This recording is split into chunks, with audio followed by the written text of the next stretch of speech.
when actually that's what all the Gnostic Gospels are about. How the dimensions create this material world and how all these different beings on different planes interact. Okay, but because the scholars so far don't realise that's what's going on, they don't take it seriously. I think it's time to now take this seriously.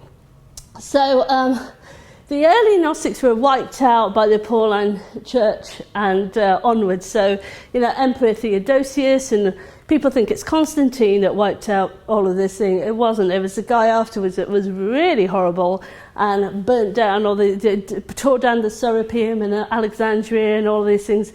And so, has anybody heard of him, Theodosius? Yeah, some people, yeah. So, Theodosius. Yeah, don't ask me how to spell it. But, yeah, I mean, all of these things came on. They absolutely wiped out the Gnostics. I'll talk a bit more about that later. But as we are waking up now, we have got mysticism. Mysticism is now being reborn, and the prophecies of that sect 2,000 years ago are coming to fruition. Okay, that's what I feel is happening.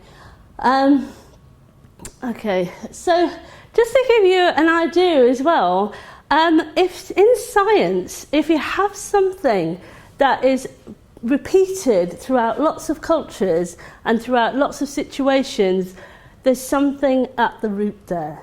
Okay, but I feel that scholars don't take this sort of thing seriously. They think it's a myth. They just go, I love what Michael Tellinger says. He goes, oh, they were drunk when they wrote that. It's brilliant. It's like they take all the other texts, but when it comes to talking about these gods and these beings, but there's such similarities. This is a being called, I think this is Garuda, that's from India. He has this, is a bird that, would fly and give people healing ointments and help them. And interestingly, the healing ointment used to glow. It was called the soma. That's the original meaning of soma. And so you can see the similarities. This is something James... Where did you take it? I can't remember. But this is, again, this lion with the wings. You see it all over the world. The same sort of themes. From a scientific perspective, you've got to take this seriously. This is from the Americas. But people don't. This is from the Americas. This is from Illinois, in the Cahokia Pyramid in Illinois. I don't know if anybody knows about that. It's one of the largest pyramids in the world. So you have this theme of these bird people. And again, this is a sort of Sumerian. Again, you can see a sort of bird person. I think James took that as well. Was it at the Louvre? You can just find these things everywhere. So... and again, it's got another theme. Now, I don't know if you can see that, but this is in Crete. We were in Crete, and we went to this little museum, and there's a Medusa. Can you see the snakes coming out of her shoulders? Okay, so the other big theme is about snakes.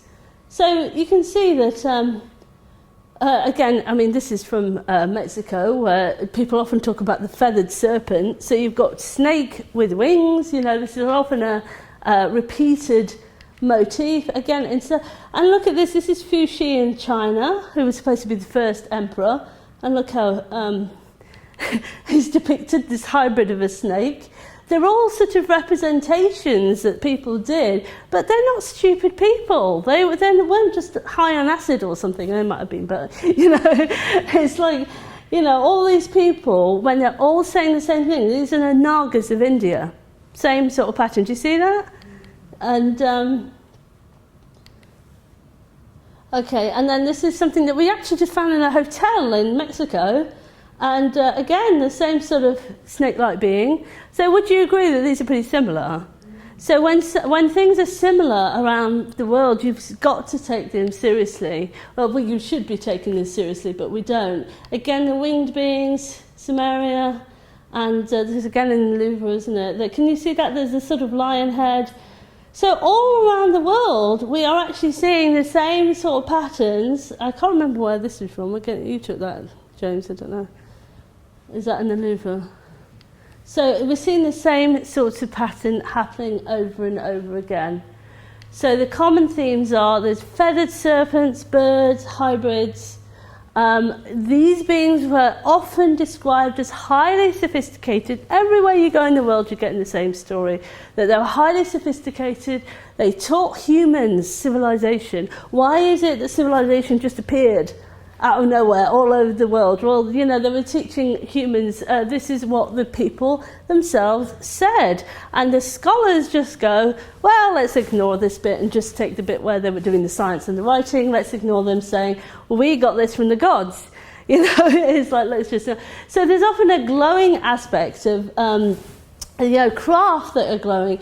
The burning bush, the royal fire, which is a glow around the leaders when they get there. Glowing faces and eyes. Does anybody remember Moses coming down from Mount Sinai? His face is glowing.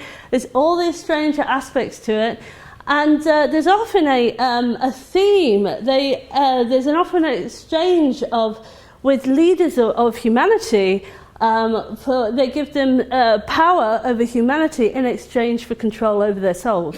So that's another theme that comes up. They interbred with humans, these beings, as well. That's another common theme. And sometimes they were at war with each other. Clash of the Titans and Mahabharata. You know, they all describe different factions of these beings.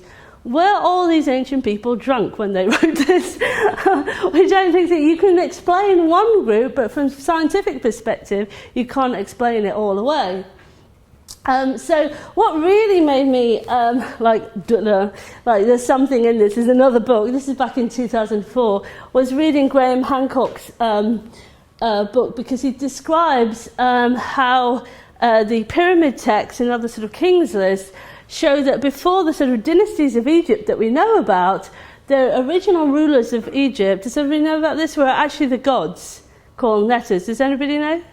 Yeah, has everybody heard about this? So, and then after them came the sort of Shemshah, Hor, the followers of Horus, which are completely ignored by Egyptologists. But actually, I think it's time to take this through. And I just started to realise, if Graham Hancock doesn't know that these are multidimensional beings, I think it's time that there's another book here. And that was my light bulb moment when I started to realise that I was writing another book. So Berossus and Manetho. Berossus was the guy that can't pronounce, Seleucid Empire hired to write down all of the history, and he wrote down all of the kings that came before the flood. He wrote down 10 generations, and some of these kings had lifespans of like 9,000 years and things like that. Really, really strange stuff. And Manetho actually wrote about the Netters and the gods that ruled Egypt. He was hired by the Ptolemaic dynasties. And so, the later stuff has been corroborated by archaeology. But we don't believe, so we've got pre and post flood details. If we accept some of their details that they wrote about, if we can see that archaeology is right for the later dynasties of Egypt that we all know and love, then why aren't we accepting their earlier stuff? Why do we just keep saying they were drunk when this happened? Or they were just completely making it up, or this is all... And, what are these amazing life cycles of thousands of years that these kings lived for? So, why is there no evidence for these beings? There's no such thing as a Yaldabaoth fossil, for example. And where are the Shemshah, Hor and Netta? Why don't we see their graves or anything like that? Where are the skeletons of the bird people? Well, I think what we need to look at is science, okay? And so there's this concept in many, many societies, many ancient societies, of the Great Year. Has everybody heard of that? Yeah. And there's this concept that we are cycling through time. This is from Walter Crittenden's film, The Great Year. If you want to see the whole thing, it's on YouTube. So just look up The Great Year on YouTube. And we have these ascending and descending cycles where we go from a golden age to a dark age. So we go through the iron, the bronze, the silver, and then the golden age and back again. So over the period, a very long period of 26,000 years. So we have this concept of the Great Year, and this is all I think we're doing. So we have the cycle of the ages, and actually it's this that I put as a sine wave is actually a spiral. Okay, so everything, as I said in my other books, the black hole principle, everything is a spiral. So we're actually spiraling through time. Not only is everything a fractal black hole, sorry, it's too much to go into in just one talk, but time is also a fractal black hole. So time is also spiraling, and it's going up and down and up and down, okay? So this is where we got the concept of the fall, where we go from a golden age to a dark age and back again. So that's the sort of fall, the fall out from Eden. And this is where we get the concepts of Atlantis and Lemuria. Now, as a mystic, I have been in Lemurian dimensions, okay? So I know what that feels like and how different they're actually all around us all the time. Atlantis and Lemuria, they haven't disappeared. They are different. People who look for where this is, where Atlantis is, it's looking in the wrong place. It's which dimension that they are in. So, and the good news is we're actually going back to a golden age, of course, because everything cycles back. And 2012 is an interesting date because the Mayans say, of course, that 2012 is the end of a cycle of time. Okay, and so what I feel is that we have, been in a certain sort of time frame, a way of looking at time, and in 2012 what could be happening is that we're going into a new era where time is going to behave differently. And so in some ways this isn't too different from what string theory is saying in modern physics. So string theory is a theory that tried to bring together the very, very large and the very, very small, and all the sort of forces, the electromagnetic force, and basically it says that everything is a vibrating string, and everything is vibration, and that the vibrations happen in many dimensions. So string theory in modern physics actually says that the universe has many dimensions. And if you've been in my other lectures or read my books at all, you'll know that I take the ideas from quantum theory, which says that consciousness is fundamental, some quantum theorists, and put those together so that we do have a universe of many dimensions of consciousness. So we have a multidimensional reality. That's what science says. And I think, putting them together, you've got many dimensions of consciousness. So that's why we find all these different realities just next door to us. I mean, they're overlaying right now any dimension that you